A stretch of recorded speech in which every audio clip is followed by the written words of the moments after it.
Happy Friday. So I'm gonna make like a funny, I guess. I don't know. I just think that like it is funny that every time I'm doing something, people don't exactly get what I'm doing. And this has happened for years. Okay, so Fortuna, all the pet stores closed, so you have to go all the way to Eureka. And I have 6 fire-belly toads and 3 newts, California newts, and in my 20-gallon tank or whatever. And it's really dry right now, so it's hard to get worms. I usually, in the rainy season, I can lift up logs and rugs and old pieces of wood and stuff and find worms. But it's pretty dry, so that worms are down deeper in the ground. So I'm out there collecting grasshoppers, and you never know, like, what area by the side of the road or what section of grass has the most grasshoppers. So right at the turn where people head up to the casino for whatever reason, which is funny, there's like so many grasshoppers there, and so I was like scoring. I got like at least 3 dozen. Okay, which is amazing, because I can't get to the pet store right now. My car's messed up, and 2 of my toads I've had for 17 years. I had a 3rd one, and my ex stole it because he, quote, needed to pay his bills. He stole my toad, had for 17 years, and a salamander. I don't even know how you sling a toad and a salamander. Salamander. I don't know how you steal someone's pets and sell them. I think it's tacky and everything, but whatever. And that guy had 2 jobs, too. He stole all my jewelry, also. So, and a side note of plenty, I lock my bedroom door. After people steal pets out of your bedroom and all your jewelry and your dead horse's hair off the wall, you might lock your bedroom door, too.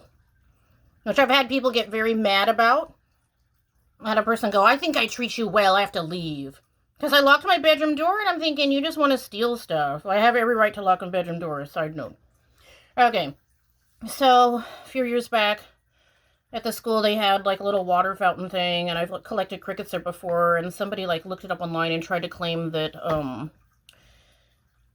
don't know who's claiming it, probably pet stores, because pet stores want you to buy their food, that, oh, these crickets could have diseases. I had a friend, they used to live in Riedel, that's dead now, and we would collect crickets.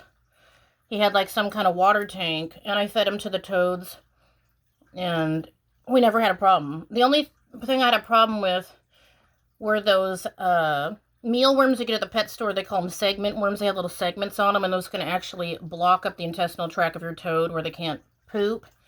I had one toad die of that, and so I really don't feed them a lot of mealworms, only if there's like no food available and the pet store's out of crickets. And crickets are 17 cents a piece in this economy, so, you know, if you can get a Ziploc bag and like hunker down and collect grasshoppers, each bug is worth 17 cents.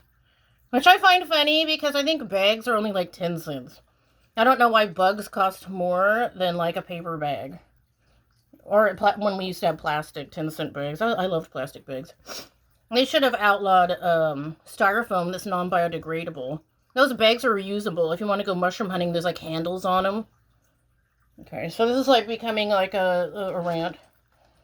So I've got... I don't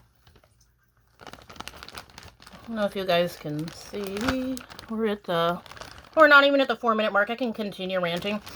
I've given my toads flies before and they didn't die. It just makes you think, like, if a toad is in a pond and a fly goes by, they'll probably eat it. I don't think they're going to drop dead.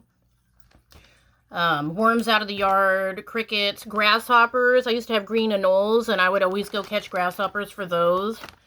I've had pet turtles that would eat worms out in the yard.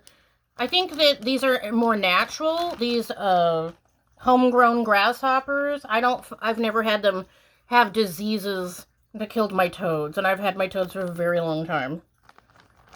Fire Asian belly toads, they said, can live up to 30 years in captivity, so we're like on year 17 or 18 with the 2 older ones. And the 4 little ones, they're like youngins. Youngins! So I'm gonna have some toads for like decades. I don't know. Yeah. So yeah, if you guys see me walking up and down the road with my little Ziploc and bag, I'm not like scrounging for mushrooms. I'm not taking a dump on the side of the road. Sometimes you have to squat down really low and then wait for the grasshopper to jump so you can like scrinkle down and grab it. You gotta get your hoppers, man. Save your dollars, save your cents. Save your toads. Yeah, if I can't get to the pet store, I'll scrounge in the yard for sow bugs. They like to eat those too. Those are healthy. I haven't had a problem with sow bugs. Sow bugs, worms, crickets. Sometimes I find crickets under my plant containers. Wild crickets, little small ones. They're kind of like orange. And I put those in there. The toads love those. I've had different types of crickets. Grasshoppers.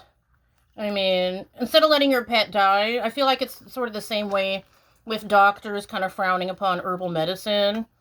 If you cure yourself, you can take garlic oil on a Q-tip if you have a ear infection and just rub some on a Q-tip in your ear. And they say that's just as good as amoxicillin if you can't get to the doctor. I have books on herbal remedies, and a lot of them really work and stuff. But they usually the doctors frown. They go, we're strictly Western medicine, and they get all mad when you start talking about colloidal silver and stuff. They're like, no, no, no. Yeah. I say if my friend, she couldn't afford to go to the doctor, and she was something with the blue-green algae in the river.